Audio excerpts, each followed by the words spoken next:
सीधी तस्वीरें आपने हरियाणा के पंचकुला से देखी, जहां हरियाणा की नई सरकार, नया मंत्रिमंडल ने आज शपथ ली और नायब सिंह सैनी एक बार फिर यानी अपने दूसरी बार मुख्यमंत्री के रूप में शपथ उन्होंने ली है। हमारे साथ पॉलिटिकल एक्सपर्ट मुकेश कुमार जी जुड़ गए। मुकेश जी, आज तस्वीरें आपने देखी, बीजेपी के लिए बहुत बड़ा दिन।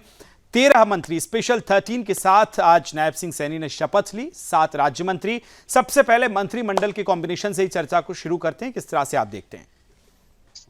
बिल्कुल। ये एक 36 बिरादरियों का समूह कह सकते हैं कि जिसमें भारतीय जनता पार्टी ने हर समूह से नेताओं को लिया है। जी। आपको बता दें, ओबीसी वर्ग की बात हो या वैश्य समाज की बात हो, ब्राह्मण चेहरा हो या गुर्जर समाज से हो, और अगर यादव में देखा जाए तो श्रुति आरती राव को मंत्री पद दिया गया है। तो मैं आपको बताना चाहूंगा कि कहीं ना कहीं ये हर समाज से लिए हुए नेताओं को चुना गया है और अच्छा मंत्रिमंडल है, और नायब सिंह सैनी इसके प्रमुख रहेंगे। और कहीं ना कहीं भारतीय जनता पार्टी इन सबको एक साथ लेकर समाज के हर बिरादरियों को साथ लेकर उनके विकास के लिए महत्वपूर्ण कदम उठाना चाहिए। इसमें अग्रिम बधाई देना चाहूंगा भारतीय जनता मुकेश जी, पार्टी। इस मंत्रिमंडल में हमने एक चीज और देखी कि 2 से 3 ऐसे विधायक हैं जो बिल्कुल नए हैं, फ्रेश, पहली बार चुन के पहुंचे हैं।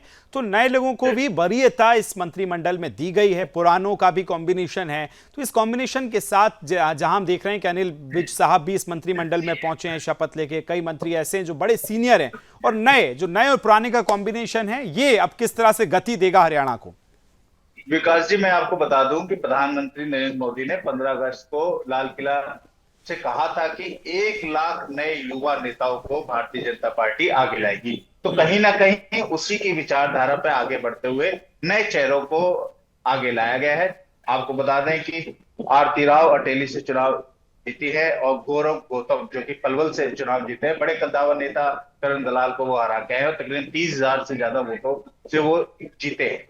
तो कहीं ना कहीं युवा चेहरों को आगे लेने से भारतीय जनता पार्टी को आगामी झारखंड और महाराष्ट्र जी, में होने वाले चुनावों में फायदा मिलेगा, क्योंकि युवा नेतृत्व को अगर जब भी मौका मिला है तो कहीं ना कहीं उन्होंने प्रतिभाशाली जो बिल्कुल युवा की व्यक्तित्व रहा सोच है के साथ उससे अब बीजेपी आगे बढ़ रही है। हरेराम, वहां से मेरे सहयोगी जुड़े हैं पंचकुला से सीधे फोन लाइन पर, क्योंकि जेमर है और बहुत सारे नेटवर्क प्रॉब्लम है। हरेराम, मेरी आवाज सुन पा रहे हैं आप? जी बिल्कुल, आवाज आ रही है। बताइए हरेराम, क्या अभी अपडेट है, किस तरह की तस्वीरें हैं वहां, अब आगे क्या कुछ हो रहा है? प्रधानमंत्री की बैठक भी है, सभी अपडेट बताइए। देखिए, शपथ ग्रहण समारोह संपन्न हो चुका है और जिस तरह का मंत्रिमंडल देखने को मिल रहा है नायब सैनी का, उससे ये साफ कहा जा सकता है कि अनुभवी और युवा जो दोनों का कॉम्बिनेशन इस पूरे मंत्रिमंडल में लिया गया है।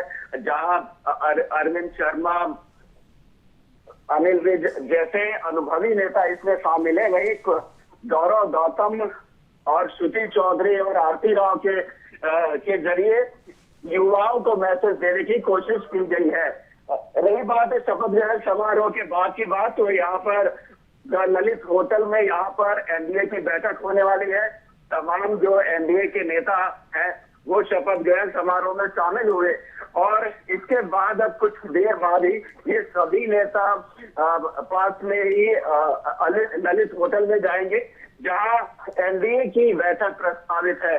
तो प्रधानमंत्री नरेंद्र मोदी सभी नेताओं का तो जहां ग्रीट करेंगे एनडीए के नेताओं को, वहीं पर एक बैठक आगामी जो महाराष्ट्र का चुनाव है, झारखंड का चुनाव है, उसको लेकर के खास मैसेज देने की कोशिश बिल्कुल, बीजेपी। ठीक है हरेराम। नायब सिंह के स्पेशल 13 यानी मंत्रिमंडल में जो मंत्री शपथ लिए हैं, उनके साथ नायब सिंह सैनी दूसरी बार और प्रदेश में तीसरी बार बीजेपी की सरकार बनी है। मुकेश जी, आगे अगर हम समझें महाराष्ट्र के लिहाज से, चूंकि आज हमने देखा कि एनडीए के तमाम नेता इस मंच पर नजर आए, अब आगे दहलीज पर है महाराष्ट्र चुनावों के और उसके साथ झारखंड।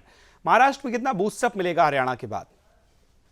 देखिए, निश्चित तौर पर हरियाणा के अंदर तीसरी बार भारतीय जनता पार्टी जीती है और इसका कहीं ना कहीं आगामी चुनावों पर का फर्क अगर आप देखा जाए, जो प्रभाव है वो झारखंड और महाराष्ट्र के अंदर बिल्कुल निश्चित तौर पर दिखेगा, क्योंकि कार्यकर्ताओं के अंदर आज की डेट में जोश है। भारतीय जनता पार्टी के जितने भी बूथ लेवल के कार्यकर्ता हैं उनमें जोश है कि भारतीय जनता पार्टी लोकसभा चुनावों में जो 400 का नारा तक नहीं पहुंच पाई थी और उसके बाद प्रयास लगाए जा रहे थे कि हरियाणा के अंदर दूसरी पार्टी की जीत होगी, लेकिन कहीं ना कहीं बूथ लेवल पे अगर देखा जाए तो भारतीय जनता पार्टी ने उसको सशक्त किया है और कांग्रेस को उसका नुकसान भी हुआ है। आपको बता दूं कि 5 तारीख को जब वोटिंग हुई थी उसके बाद 7 तारीख को एक बूथ लेवल पे सबके आंकड़े इकट्ठे किए गए थे, जिसके अंदर सीनियर लीडर्स इसमें मौजूद थे। उन्होंने कहा था, मतलब 8 तारीख की काउंटिंग से पहले ये कहा था कि हम निश्चित तौर पर 45 सीटें जीतने जा रहे थे। इतना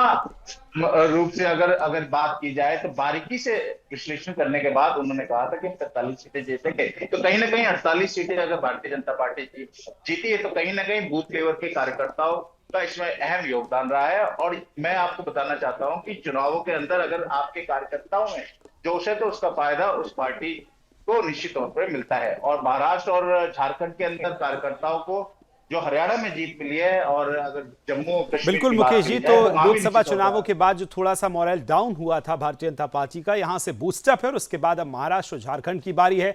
लेकिन स्पेशल 13 के साथ नायब सिंह सैनी ने आज अपनी शपथ ली है, 7 राज्य मंत्री बनाए गए और खुद दूसरी बार बने तो प्रदेश में हैट्रिक लगाकर भारतीय जनता पार्टी तीसरी बार सरकार बनाई और आज बड़ी जीत का बड़ा जश्न आपने देखा है। मुकेश जी, आपका बहुत बहुत धन्यवाद।